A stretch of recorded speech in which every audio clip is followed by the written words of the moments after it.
정청래 후보가 민주당 내부의 모욕과 멸칭에 단호한 조치를 예고했습니다. 송영길 후보의 박지원 최고위원 관련 발언에는 사과가 필요하고 재발하면 엄중히 징계하겠다고 밝혔습니다. 특히 김대중, 노무현, 문재인, 이재명 등 민주당 대통령들을 모욕하거나 조롱하고 멸칭을 사용하는 행위에 대해서는 당의 명예를 훼손하는 해당 행위로 규정하겠다는 겁니다. 영상으로 확인해 보겠습니다. 자, 그러면 이제 만약에 당대표가 되신다고 하신다면요. 네. 민주당에 지금 김민석 또는 송영길 그리고 이제 청년 최고위원 후보 등 다른 후보들이 있는데요. 이분들에 대해서 조금 어떻게 대하실지 여쭤보고 싶기도 합니다. 넓은 포용으로 가시겠습니까? 아니면 다른 방향으로 가시겠습니까? 그것은 베리 심플, 매우 심플합니다. 매우 단순해요. 당대표가 제가 당선되면 당연히 포용하고 당연히 통합하고, 그리고 제가 지난번 당대표 되자마자 저를 찍지 않은 사람들을 다 주요 당직에 임명하지 않았습니까? 가장 중요한 사무총장 저 지지하지 않았습니다. 정책위 의장 저 지지하지 않았지만 정책위 의장에는 한정혜, 사무총장에는 조승래, 이분들이 가장 일을 잘할 것 같다. 그래서 적재적소에 인재를 배치한 거죠. 마찬가지입니다. 이번에 제가 다시 당대표가 되더라도 당직을 임명할 때는 저를 찍었느냐 누구를 찍었느냐는 제로 베이스 백지화하고 가장 일을 잘할 사람으로 선택을 할 겁니다. 현재 송영길 의원이 박지원 최고에게 정치 생명 끊어놓겠다라고 엄포를 놓은 적이 있다라고 합니다. 근데 지도부는 원만하게 조치하겠다라고 하는데요. 이러한 유사한 일이 발생한다라고 하면 당대표로서 어떻게 조치하실지 궁금합니다. 제가 직접 듣지 않아서 제가 뭐 확인한 바는 없지만 박규환 최고 등의 증언에 의하면 그런 말을 한 것으로 추측이 될 수밖에 없습니다.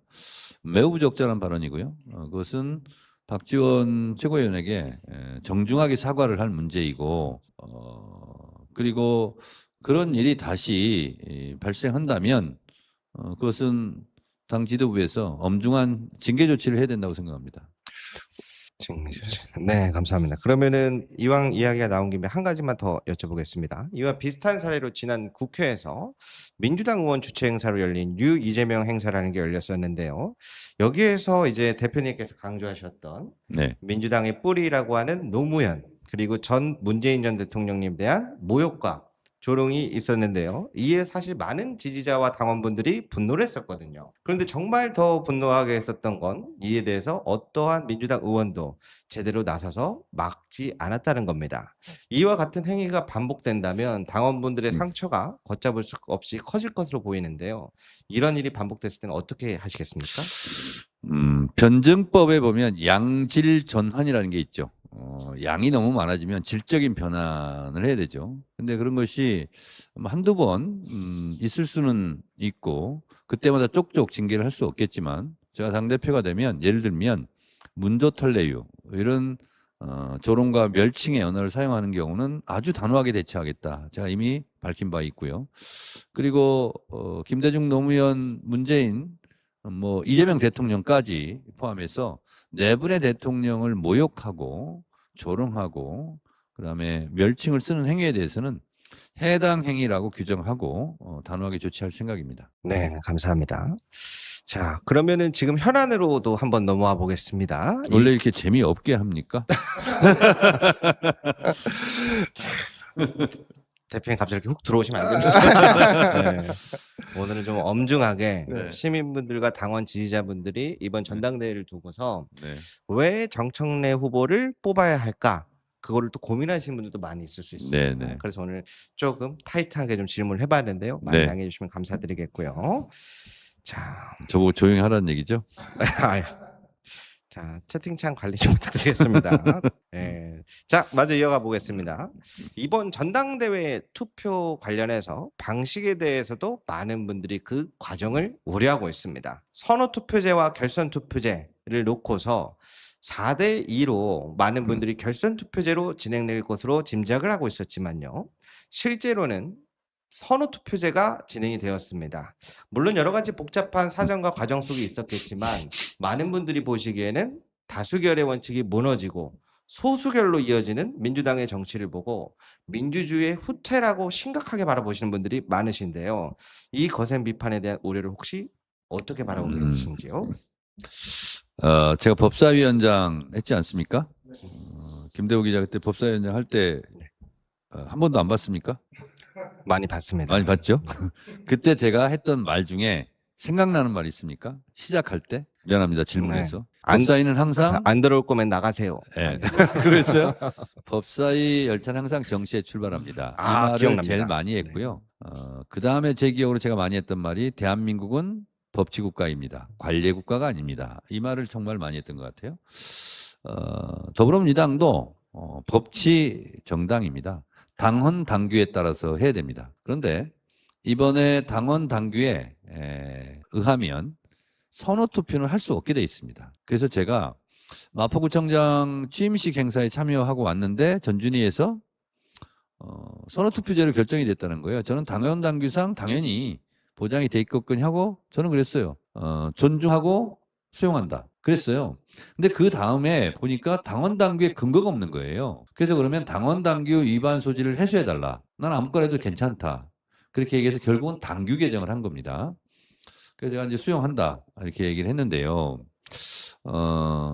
제가 당대표로서 어떤 의사결정을 할 때는 앞에 항상 이렇게 얘기합니다. 이 사안은 당헌 몇 조 몇 항, 당규 몇 조 몇 항에 의거하여 의결합니다. 이렇게 얘기하는 거예요. 그러니까 전준위에서는 선호투표제를 결정할 때 당헌 몇 조 몇 항, 당규 몇 조 몇 항이 없는 상태에서 결정한 거예요. 그래서 의결했지만 의결된 게 아닙니다. 그건 그렇게 된 거고요.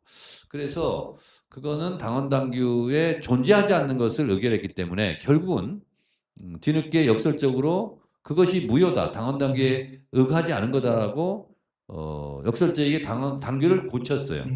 그리고 그 고친 당규에 의해서 수정된 당규에 의해서 선호투표제로 결정이 된 겁니다. 네. 그럼에도 불구하고 많은 지지자분들께서는 이거 선호투표제 문제가 있는 것이 아니냐라고 문제 제기하시는 분들도 자, 많거든요. 그런데 네. 선호투표와 결선투표 이렇게 보면은요. 원내대표 같은 경우는 원샷으로 하죠. 그런 경우는 선호투표를 할 수가 있습니다. 왜냐하면 2번 투표 안 해도 되니까. 근데 지금 순회투표잖아요. 그리고 순회투표는 그 지역에 갈 때마다 투표 결과를 공개하게 돼 있지 않습니까? 이거는 결선투표에 맞는 방식이에요. 그러니까 그리고 또 당규에 선호투표하는 경우는 공개를 못하게 돼 있어요. 또 그러니까 공개를 못할 거면 순회투표를 하면 안 되는 거죠.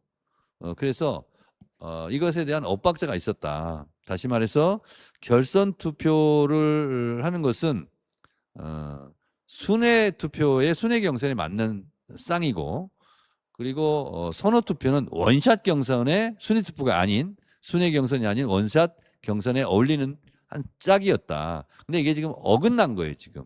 그렇기 때문에 중간에 개표 결과를 발표할 수 없다라는 그 당규를 그것까지 고친 거예요. 지금. 그래서 어거지를 지금 꽤 맞춘 거다. 그렇지만 당헌 당규 위반 소지는 당규를 개정함으로써 일정 정도 해소가 됐다고 보고 저는 뭐 선호투표든 결선투표든 문제 삼지 않고 그냥 수용했다. 이것은 노무현 정신, 농부는 밭을 탓하지 않는다. 라는 그러면 거였습니다. 이 선호투표 결과에 대해 가지고 지지자분들께서 수긍하지 않을 수도 있잖아요. 그런 부분에 대해서도 좀 궁금합니다. 이미 이렇게 결정이 됐으니까 어떤 결과 나오든 그것은 수긍을 인정을 해 주시기를 바라고요. 근데 문제는 또 있습니다. 1순위, 2순위, 3순위 투표를 한 건데 1순위 투표만 공개하게 돼 있어요, 지금. 물론 2, 3순위 다 하는 것도 문제가 있죠. 왜냐하면 선호투표자라는 것은 과반을 넘지 않았을 때 한다는 거잖아요. 근데 넘지 않을 것을 전제하고 미리 깔 수는 또 없는 거고. 그래서 사실은 제가 당대표가 되면 뭐 그다음에 제가 당대표 출마할 일은 없을 테니까 이거는 바꿔야 됩니다. 아무래도 어색하고 안 어울리고 어거지 같은 느낌이 들어요. 그래서 당대표 이 전당대회는 결선 투표로 하는 게 맞습니다. 이것은 다시 당규 개정을 해야 될 것 같습니다. 네, 좀 말씀 길게 잘 해주셔서 감사드리고요. 지금 채팅창에 보니까 아무래도 계속해서 기준과 원칙이 바뀌고 무너지는 모습들을 보니까요. 우리 선생님들께서 이제는 전당대회 여론조사를 업체들을 믿을 수 있겠느냐. 신뢰 문제가 또 나오기도 합니다. 이에 대해서 좀 답변을 주신다면 어떻게 주시겠습니까? 근데 제가 당대표를 해보니까 당직자들이 굉장히 우수한 인력들이에요. 그리고 일처리도 잘합니다.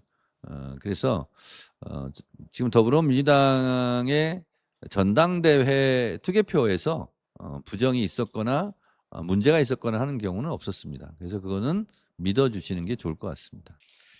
온라인을 뒤져가면서 그 기원을 찾기 시작했는데요. 그 보면은 우리 25년도 6월로 쭉 거슬러 올라갑니다. 좀 키워주세요. 네, 네. 네, 좋습니다. 당시에 임시전당대회가 있었어요. 그래서 그때 이제 정청래 후보와 박찬대 후보가 이 당대표 선거로 이제 본격 돌입할 시기였는데 그 시기 6월 27일 한 다음 주 즈음에 김어준 총수가 토크 콘서트 더 파워풀을 진행을 합니다. 6월 29일까지.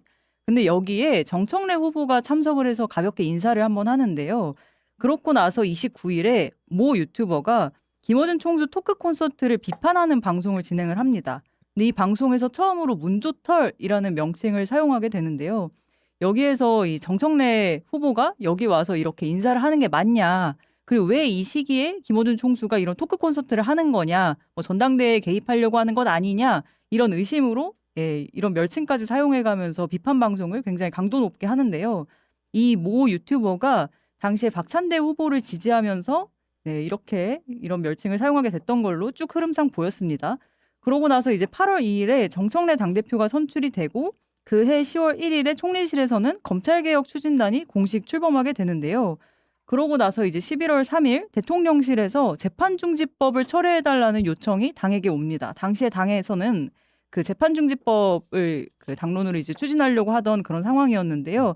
이 대통령실에서 이 법안들을 좀 철회해달라고 요청을 하니까 이제 이 세간에서는 이제 정청래 후보가 당대표가 된 것이 조금 못마땅했던 이런 그 지지층들이 정청래가 자기 정치를 하려고 이런 재판중지법을 너무 무리하게 밀어붙였다가 청와대랑 엇박자가 난 거다라는 이야기가 나왔던 거예요. 근데 당시까지만 해도 정청래 당대표의 자기 정치가 이재명 대통령에게 잘 보이고 싶어서 이런 식의 자기 정치였는데 그 이후에 12월 5일 1인 1표제 당원을 개정하려고 했다가 부결됐을 때는 왜 1인 1표제가 또 정청래가 자기 정치하려고 만들었던 거 아니냐라는 자기 정치 논란이 또 한 번 일어나게 됩니다. 근데 그래도 이때까지만 하더라도 정청래 당대표에 대한 자기 정치가 이재명 대통령과 뭐 노선이 다르다 뭐 이런 건 아니었거든요. 근데 26년 1월 12일 날 이때 1차 중수청 공소청 설치법 정부안 논란이 이제 벌어집니다. 네. 네, 이런 일들이 벌어지면서 기존에는 문조털까지만 쓰이던 이 멸칭이 정청래 후보가 당대표가 되면서 문조털래까지 이제 좀 네. 늘어나게 돼요. 네. 그러다가 이제 최강욱 의원님께서도 또 자주 나오시고 하면서 문조털래 강까지 나왔었는데 아니, 그건 거의 네. 안 나왔잖아요. 몇 번 조금 좀 언급됐었는데 네. 1월 12일에 중수청 공소청 설치법 이 정부안이 문제가 되는 걸로 좀 나옵니다. 그래서 이때 정성호 법무부 장관이 이재명 정부의 검찰은 다르다 이렇게 이야기를 하면서 조금 더 논란이 커졌는데요. 이때 정청래 당대표가 이 논란이 생기자마자 바로 당일에 입법의 최종 권한과 책임은 국회에 있다. 즉각 수정하겠다라는 입장을 밝히면서 이때부터 정청래 당대표에 대한 자기 정치 흐름이 달라집니다. 정청래가 이상하게 청와대가 하겠다는 거에 반기를 드네? 라고 하면서 자기 정치의 흐름도 조금 다른 뉘앙스로 흘러가게 되는데요. 그러고 나서 1월 21일에 이재명 대통령께서 신년 기자회견을 하십니다. 보안 수사권이 예외적으로 필요하다라고 언급을 하면서 검찰개혁이 후퇴하는 것 아니냐라는 이제 당원들의 우려가 있었는데요. 그 다음 날 정청래 당대표가 지방선거 전에 합당하자라는 합당 제안을 하면서 정청래가 또 자기 정치를 한다라고 하면서 자기 정치 3콤보가 여기서 터지게 됩니다. 그러고 나서 2월 2일에 유시민 작가가 김어준 뉴스공장에 출연해서 합당 찬성과 이제 관련된 그런 발언을 하게 되면서 이때부터 문조털래유가 시작된 걸로 추정되기 시작합니다. 그렇군요. 네.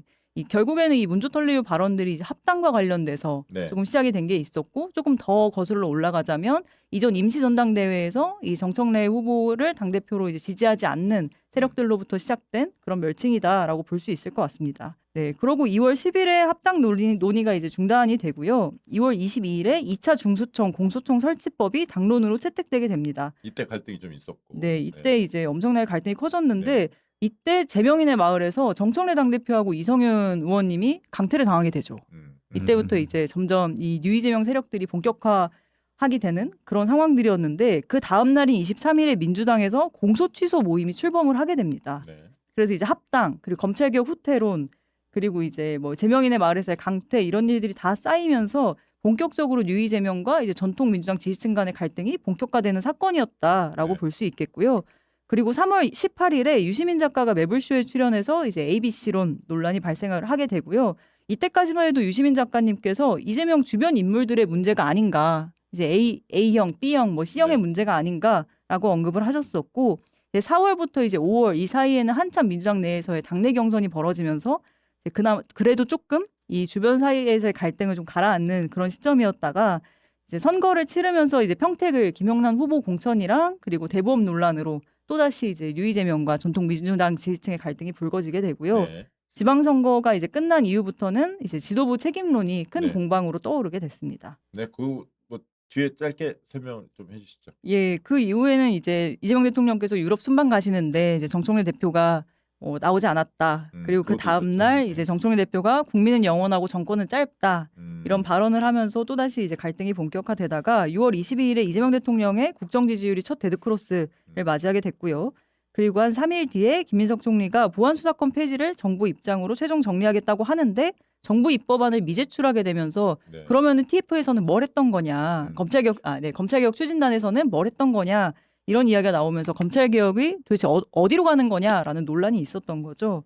그러고 나서 그 다음 날 유시민 작가가 김어준의 다스베이다에 출연해서 재건축론을 제시하게 되면서 이전까지만 해도 대통령 주변 인물들의 문제가 아닐까였다가 혹시 대통령의 의지인가라는 의구심까지 번지게 됩니다. 그러면서 사실은 대통령 지지율이 더 빠집니다. 이때 네. 더 빠지면서 결국 이재명 문재인 오찬이 이루어지죠. 순방 이후에. 네, 그래서 7월 1일에 오찬이 이루어지면서 구조적 다수라는 게 뭐냐라는 해석 논란이 조금 있었고요. 네. 그 이후에 7월 7일 이병태 대통령 직속 규제합리화위원회 부위원장이 사퇴하게 되면서 이런 보수 쪽으로 확장하는 인사가 맞냐라는 또 그런 책임 그렇죠. 공방이 그 이재명 벌어집니다. 인사들에 대한 비판 여론이 고조가 되죠. 네. 그리고 그 이후에 7월 9일 이제 최근 일들이죠. 7월 9일에 이제 형사소송법 TF가 보안수사권을 삭제하는 법안을 발의했는데 그 다음 주에 홍기현 의원님과 이제 그 외 의원님들께서 보안수사권 허용하는 법안을 발의하게 되고 그리고 15일 유시민 작가님께서 매불쇼에 출연해서 이제 필패론을 제시하시게 되시고 그리고 바로 어제 이분 네. 뉴스에 출연하셔서 유이재명의 수장은 대통령 본인일 가능성이 있다라는 네. 말씀까지 하시게 됐습니다. 아, 멋집니다. 아, 이 저 장표를 아마 많은 분들이 활용하지 않을까? 네. 그죠? 예. 저널리스트에서도 다뤄주세요. 네. 가져다 쓰겠습니다. 네, 가져다 쓰시면 좋을 것 같고. 자, 그리고 이렇게 이제 갈등이 격화되는 과정에서 양비론을 들고 나오는 사람들이 가끔 있잖아요. 근데 양비론만큼 비겁한 게 없는 거 아닙니까? 그렇죠. 양비론. 원인과 결과가 있는데 늘 네. 그렇잖아요. 그 물타기잖아요, 늘. 네. 그리고 문제 해결이 안 돼. 양비론을 하면. 왜냐하면 맞은 사람이 그게 풀립니까? 양비론 하면? 안 풀리죠. 안 풀리잖아. 그래서 때린 놈을 정확히 지적하고 물을 흐린 놈을 좀 확실하게 혼내줘야 하는데 비겁하게 양비론 이런 걸 꺼내들고 있다. 이건 온당치 않다. 저는 당의 통합을 도모하더라도 문제의 근원이 어디 있는지는 명확히 해야 네. 그 뒤에 어떤 개선책이 나올 수가 있는 것이지. 뭐 야야 그만 싸워. 그냥 우리 뭉치자. 이게 돼? 이게 이제 공격. 저는 이제 누가 먼저 공격을 시작했느냐는 저한테는 너무 분명한데 예. 제 의견에 반대하시는 분들은 그렇게 얘기를 해요. 어디 사이트를 얘기하면서 어디 이제 댓글러들 얘기하면서 걔네들이 먼저 시작했고 얼마나 치졸했고 얼마나 뭐 말도 안 되는 일배식의 공격을 했는지 아느냐라고 하는데 그 키보드 뒤에 숨어서 얼굴 없이 얘기하는 사람들이 공격한 거는 얘기하긴 좀 그렇고요.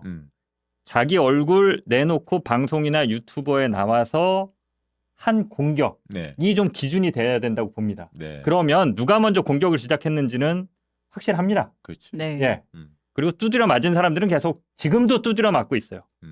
반격조차 안 합니다. 이거는 너무 명확한데 방송만 보면. 근데 이제 공격을 먼저 시작했다. 그러면 어디 사이트 가봐. 그럼 거기 가면 나 뭐 비열하게 공격했어. 이렇게 댓글로? 얘기하면은 이렇게 얘기하면은 그거는 답이 안 나오는 거고요. 네. 예, 그런 사람은 10년 전, 20년 전 인터넷 생기고 계속 있었기 때문에 네. 그걸 기준으로 삼으면 안 되고 그치 뭐 오늘 어느 순간 갑자기 맞아요. 주요 패널들이 예, 언론인들이 예. 이상한 방식의 공격을 하기 시작했어요. 이건 너무 명확합니다. 그렇죠. 예. 누군가 뒤에서 배우 조정이 있는 거지 사실. 음. 기획이 있는 건데 어쨌든 이렇게 문제 털레가 어떻게 시작됐지 우리도 되게 궁금했는데 네. 이해한 과장의 쭉 이야기를 들으면서 이해가 많이 됐어요. 네. 이게 이렇게 오래전부터 차근차근 쌓여온 혐오인지 몰랐어요. 그러니까 이렇게 보니까 딱 이해가 되네. 네.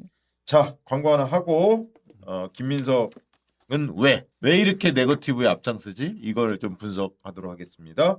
디벤더츠. 네. 집에서 사무실에서 아메리코나 예. 아메리카노나 고소한 라떼 딱 한 잔 생각날 때 근데 카페 가기는 귀찮고 배달은 또 아깝고 무엇보다 잠에 잘 못 잘까봐 참으시는 분들이 있으시잖아요. 이젠 참지 않으셔도 됩니다. 밤 12시에 드셔도 꿀잠 잘 수 있습니다. 14일 숙성한 원두로 추출한 깊은 풍미와 초콜릿 향, 깔끔한 뒷맛 카페인은 0.01% 미만입니다. 거의 제로에 가깝고 당류도 제로, 칼로리도 걱정이 없으니까 밤새 드셔도 죄책감이 없습니다. 카페인 예민하신 분들 마음 놓고 커피 한 잔의 여유 즐기실 수 있으시고요. 500ml 한 병이면 카페 퀄리티 커피를 무려 10잔 이상이나 넉넉하게 만들 수 있는 용량입니다. 프리미엄 디카페인 500ml 한 병에 11,900원이고요. 놀라운 가성비이기 때문에 밖에서 사 드실 필요가 없습니다. 3병 이상 무료 배송이고요. 나만의 홈카페에서 맛있는 힐링 즐겨보십시오. 더보기 링크에서 구매하실 수 있습니다. 이거 너무 맛있어. 이거 예, 몇 맛있습니다. 주째 지금 하고 있는데 선물로 가져가는 분들이 많아. 되게 아, 패널들이 맞아요. 먹고 이거 이명수 주라고 이거. 제가 이거 2개 챙겼었습니다. 이명수 방송 끝나고. 챙겨주라고. 예. 왠지 이명수 기자는 좀 뭔가 챙겨줘야 할 것 같은 느낌이에요. 안 그래도 그런 생각을 하시는 분들이 많아서 사무실로 뭐가 많이 옵니다. 많이 오죠. 약간 보호 본능 뭐 이런 걸 잘. 최근에 또 누가 감자를 하나 보내주셨고 그래서 감자전 해먹느라고 아주 신났습니다. 자, 고맙습니다. 자, 그리고 하나 더 광고하고 듣고 이어갈게. 컨시어 벨트 좀 홍보해 주시기 바랍니다. 네, 식사 후에 많이 드시고 벨트 풀어본 경험 있으시죠? 오래 앉아 있으면 배가 눌리고 굉장히 불편한데 컨시얼 벨트는 허리 움직임에 맞춰 자동으로 늘어나서 복부 압박을 줄여주는 특허 구조의 벨트입니다. 특히 자동 벨트처럼 뒤로 밀리지도 않고 비조 벨트처럼 구멍이 늘어나거나 변형되는 불편함도 줄였습니다. 천연 소가죽의 신축 구조를 더해 정장에도 잘 어울리고 운전할 때나 식사 후에도 편안합니다. 남성 정장 벨트, 편한 벨트 찾으시는 분들은 네이버에서 컨시얼 벨트 검색해보시면 될 것 같고요. 인터넷 주문이 어려우신 분들은 전화 주문도 가능합니다. 전화번호는 02824-8663번이고요. 02824-8663번입니다. 네. 요 벨트예요, 요 벨트. 오. 제가 차고 있는 벨트인데 이게 아까 장인수 기자 잠깐 예, 만져봤더니 예. 보통 벨트가 이러거든요. 네, 그렇죠. 만져보세요. 탄성이 여기 하나도 없죠. 이거. 탄성이 없는데 이거 만져보세요. 늘어나. 약간 탄성이 있어. 예, 예, 가죽인데 늘어납니다. 탄성이 있어요. 그리고 일단은 이게 편안해. 굉장히 그럴 것 같아요. 편하고 예. 가벼워. 가볍고 편안합니다. 그래서 어제 신축성이 최강욱 살짝 의원님이 있습니다. 신축성이 살짝. 있고 가볍기 때문에 약간 뭐랄까요? 약간 가죽이면 되게 두꺼울 때도 많이 있잖아요. 네. 그 벨트 무게가 또 있는 것도 있거든. 네네. 그래, 상당히 제가 허리가 그렇게 좋은 편은 아닌데 허리 상태가 편안해서 너무 좋다. 그리고 원래 탄성 없는 가죽 이런 가죽들은 나중에 막 가죽이 갈라지고 이런 것들도 네. 있잖아요. 네네. 그래서 이런 탄성 있는 것들이 보관하기도 오래 보관하기 좋거든요. 어제 최강욱 의원 하나 챙겨갔어. 그러니까요. 하나 잘 챙겨가. 좋은 거를 골라보는 안목이 좀 있어. 저는 이거 보자마자 네. 이명수 기자 하나 갖다 주면 진짜 좋아하겠다라는 생각이 왠지 배 나오신 그렇죠. 분들이 딱이야. 사장님 최강욱 드렸으니까 이번에 이명수 하나 챙겨주시기 바랍니다. 제가 구매하도록 하겠습니다. 고맙습니다. 자, 김민선 외에 조금 들어가 보도록 하겠습니다. 아니, 여론조사에서 김민선 후보가 앞서 있는 여론조사 꽤 많이 나오고 있잖아요. 네. 물론 이제 당원들 대상으로 여론조사 발표된 게 거의 없긴 합니다. 근데 저는 뭐 당원들 사이에서 거의 박빙이라고 봤는데 최근에 김민선 후보 하는 양상을 보면 매우 쫓기는 느낌이에요. 네. 이게 앞선 자의 태도가 아니야. 뭔가 불안해 보이고 뭔가 불리하다라고 판단하지 않나? 그런 생각이 들 정도입니다. 왜냐하면 반명, 분열주의, 신천지, 네거티브를 집중적으로 쏟아내고 있거든요. 근데 이거 어떻게 보세요? 반명, 분열주의, 신천지 이걸 꺼내들었잖아요. 이거는 네. 그걸 딱 듣는 순간 음. 그걸로 계속 정청래를 공격해 왔잖아요. 반명이라고. 네. 네. 네. 그리고 너가 분열의 길을 가고 있다.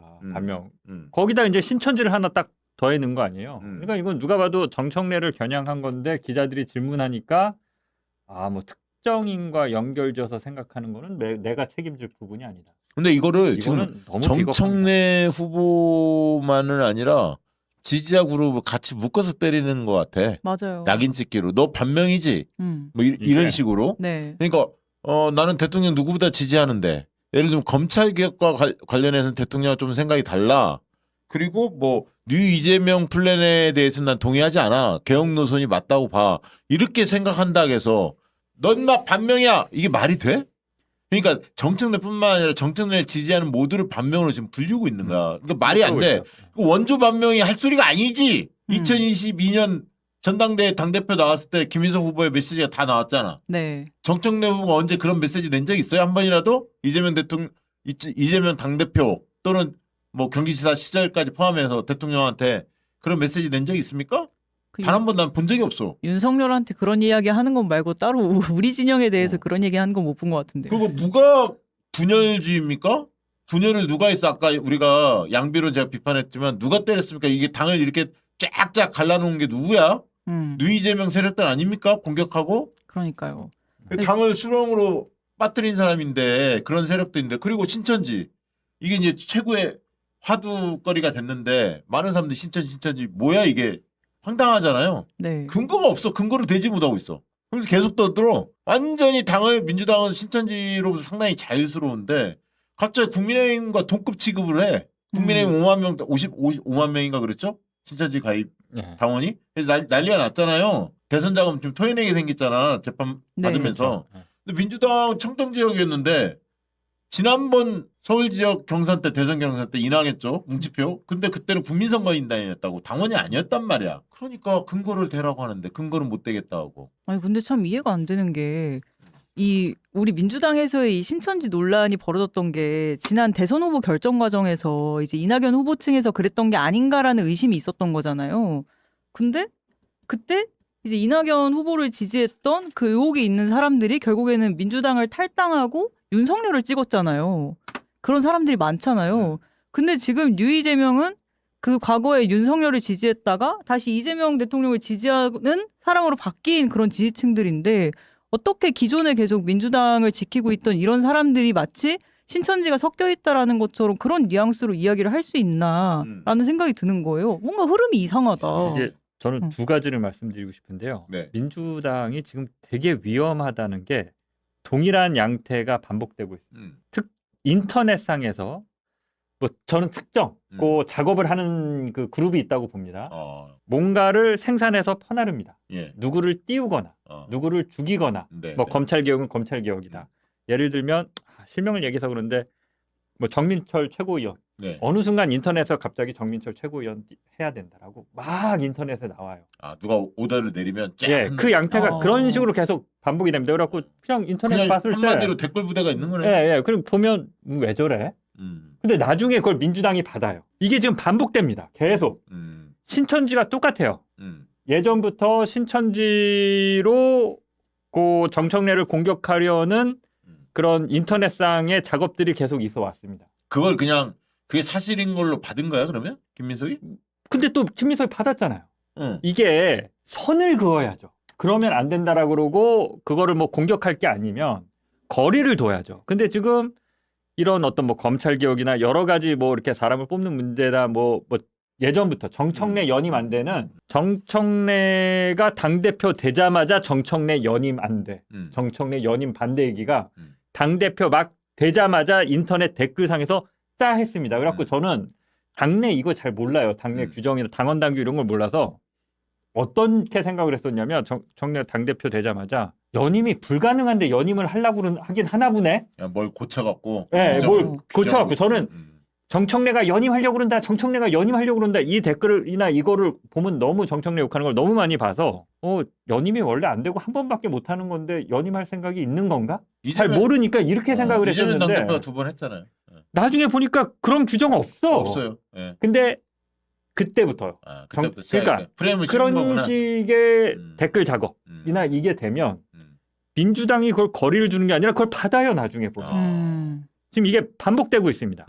이제 민주당이 망가진다고 하는 것 중에 하나가 또 이건데 이런 부분은 네, 네. 국회의원 정도 되면 그리고 당대표가 되겠다라는 분들은 거리를 두고 오히려 비판을 해야죠. 그런 거에 그러게. 대해서. 아니 그래서 김민석 후보가 지금 궁지에 몰렸어. 근거대라 이게 너무 커졌잖아요. 그러니까 그러니까요. 특정 후보와 연결하는 것은 책임질 필요가 없을 것 같다는 거 밝혔고요. 언론이 어떻게 생각하든 당사자들이 어떻게 생각하든 자신이 책임질 영역은 아닌 것 같다고 덧붙였다는 거야. 이게 무슨 말이야. 실컷 얘기해놓고 근거도 안 되고. 그래서 오늘 최고위에서도 난리 났어요. 문정부 의원이 세게 때렸는데 그리고 최민희 의원, 그다음에 한민수, 이성윤 세 분의 최고위원 후보들이 김민석 사퇴해라 라고 발표도 했고요. 그러면서 왜냐하면 근거로 되지 않으니까 이거 근거가 없다면 사과하고 사퇴하는 게 맞다. 당대표 후보지 나도 맞다고 봐요. 근거가 없으면. 그렇죠. 그리고 이 시간 끌 일이 아니야. 이 정도 파장이 커졌으면 빨리 뭐 자신 없으면 그런 얘기 하면 안 되잖아요. 무책임한 거잖아요. 자, 문정부 의원 최고위 발언 한번 하이라이트 보도록 하겠습니다. 근거 없는 신천지 공세 민주당을 모욕하지 마십시오. 유력 당대표 후보님의 발언이 선을 넘어도 한참을 넘었습니다. 허상을 만들어 편을 가르더니 반명, 분열주의, 신천지의 3자 비밀연합을 깨는 것이 이번 전대의 본질이라고 주장했습니다. 설마 민주당의 당대표가 되겠다는 분이 사실관계조차 확인되지 않은 유튜브 방송을 근거로 우리 당과 당원들에게 신천지라는 낙인을 찍은 것은 아닐까 걱정됩니다. 자료화면 보시지요. 언제 특검이 구성될지 알 수 없는 상황에서 대통령께서는 우선 국가수사본부에 맡겨 수사를 진행하는 방향으로 정리하셨습니다. 이후 정무라인과 당시 김민석 국무총리, 정청래 대표가 합의한 결과 검경이 함께하는 합동수사본부에서 통일교와 신천지 의혹을 수사하게 된 것입니다. 정청래 전 대표 역시 국민의힘이 제안한 통일교 특검법안에 오히려 받고 더블로 가자 다 아시지 않습니까? 이에 반발한 국민의힘의 장동혁 대표가 신천지는 안 된다고 하며 단식하지 했던 거 기억하지 않으십니까? 이것이 어떻게 특검을 막은 것이며 어떻게 신천지와의 연계를 의심할 근거가 됩니까? 김민석 후보께서는 이번 신천지 개입설에 대한 책임을 다하셔야 할 겁니다. 확실한 근거가 있다고 했으니 바로 공개하십시오. 네, 참 진짜 어처구니 없고 아무튼 정말 예비후보 내일이면 이제 컷오프가 되잖아요. 본경선 후보자들이 이제 나오지 않습니까? 이거 이번 주 넘기면 안 돼. 네. 늦어도 금요일까지는 공개해야 돼요. 그럼요. 새로운 국면이 들어가잖아요. 그 자신 없으면 사퇴하고. 저는 근거 있다면 정진회 후보가 해명해야 할 내용이 있으면 해명하고 근거 없다면 그 국회에 서서 소통관에서 대국민 사과를 해야 한다고 봅니다. 대국민 사과해야죠. 이 신천지를 네. 당에 끌고 들어온다는 것 자체가 음. 이 신천지 당원 대거 가입 논란이 국민의힘의 사실 해체 근거란 말이에요. 왜냐하면 정당으로서의 대의성을 잃었다는 걸 명확하게 보여주는 근거였는데 이걸 민주당으로 끌고 들어오게 되면 국민의힘이 봐봐요. 민주당도 그래요. 우리도 어쩔 수 없었어요라는 그런 정당성의 근거가 돼버린단 말이에요. 그러니까 신천지에서도 오늘 입장을 냈어요. 민주당은 관심 없다. 김민석은 네. 전대 개입설을 퍼뜨렸는데 신천지에 법적 조치하겠다 하면서 뭐라고 얘기했냐면 우리들은 민주당 전당대 관심 없다. 어떠한 개입 행위도 하지 않았다. 다만 신천지 성도가 수십만이 있을 거 아니야. 개별적으로 민주당에 가입한 당원이 존재한다는 한두 몇 명이라도 있겠지. 자발적으로. 그렇죠. 있겠죠. 그 이유만으로 개입설을 주장하는 건 헌법이 보장하는 종교의 자유를 심각하게 침해한다. 이렇게 얘기했어요. 그러니까 몇몇이 뭐 당원이 몇 명이 민주당 당원이 이렇게 주장하는 사람 택도 없고 그건 통일교도 있고 다 있어. 네. 몇 명씩은. 그건 어떻게 막어? 제가 다니는 절에도 계세요. 그러니까 근거 대셔라. 못 되면 이거는 사과하고 그런 부분에 있어서 국민들이나 당원들이 납득하지 못하면 사퇴 사유예요. 저거는 당을 네. 수렁텅이에 몰아넣은 해당행위 한마디로. 네. 이런 시조란 악질적인 형태가 어디 있습니까? 자, 오늘 여론조사가 발표가 됐는데 발표하기 전에 전청래 후보가 페북에 올렸어요. 8월 17일 전대는 심플하다. 성격 규정을 명확히 했죠. 그래서 요 내용 뭐 검찰 개혁 하느냐 마느냐 1인 1표제 사수냐 파기냐 김대중 노무현 문재인 이재명 대통령 역사 개성의 관점에서 통합이냐 분열이냐 분열주의적 음모를 넘어 통합과 개혁을 합시다 했는데 성격 규정이 저는 맞다고 봅니다. 민주당이 노선을 결정하는 선거라고 제가 누누이 강조했고요. 오늘 KSY 한국사회여론연구소에서 조사 결과가 나왔는데 오늘 이것도 상당히 파장이 있었죠.